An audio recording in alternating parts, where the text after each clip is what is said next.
So guys आज चाहिँ म एकदम ब्रेकफास्ट भनौँ कि लन्च भनौँ कि के भन्नु म चाहिँ अहिले यहाँ 8 बजीतिर भात खाँदैछु हो। अनि दोकान जानुपर्ने हुन्छ नि त। म चाहिँ बिहान ब्रेकफास्ट एकैचोटि गरेर जान्छु हो, लन्च पनि। अनि साथीहरू म चाहिँ अब खानु आँटेको। यहाँ चाहिँ छ पापड अनि इस्कुस र आलुको सब्जी अनि दाल अनि अचार। मेरो भिडियो हेरेर इन्जोय गर्नुहोस् ल।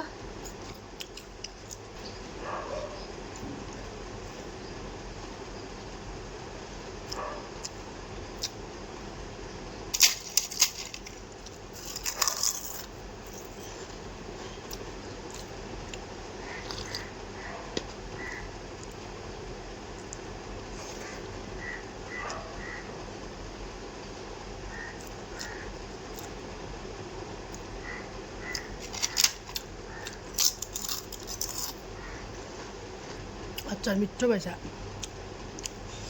मलाई यस्तै अचार धनियाँ सनियाँ लगाएको मात्रै मनपर्छ क्या।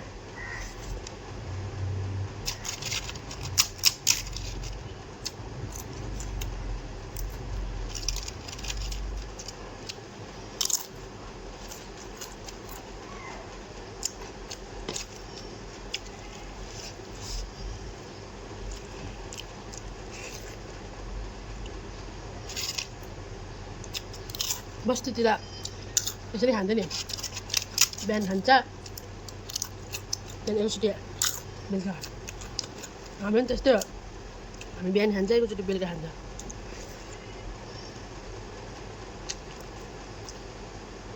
हाम्रो घरमा चाहिँ 2 टाइम मात्रै खाना पाक्छ।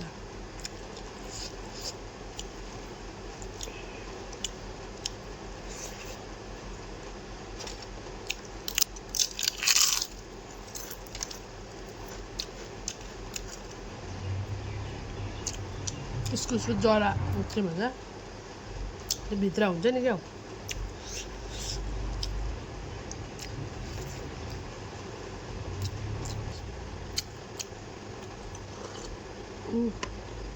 अब यो खाना खाएर हो काम गर्नुपर्ने हुन्छ।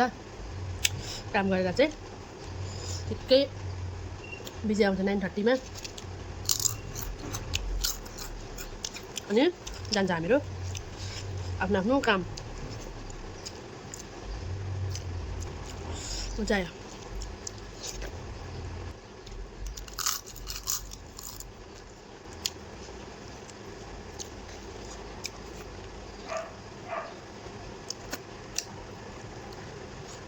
खाना खान चाहिँ नबोली खानुपर्छ अरे नि त, त्यही भएर नबोलेको होला साथीहरू।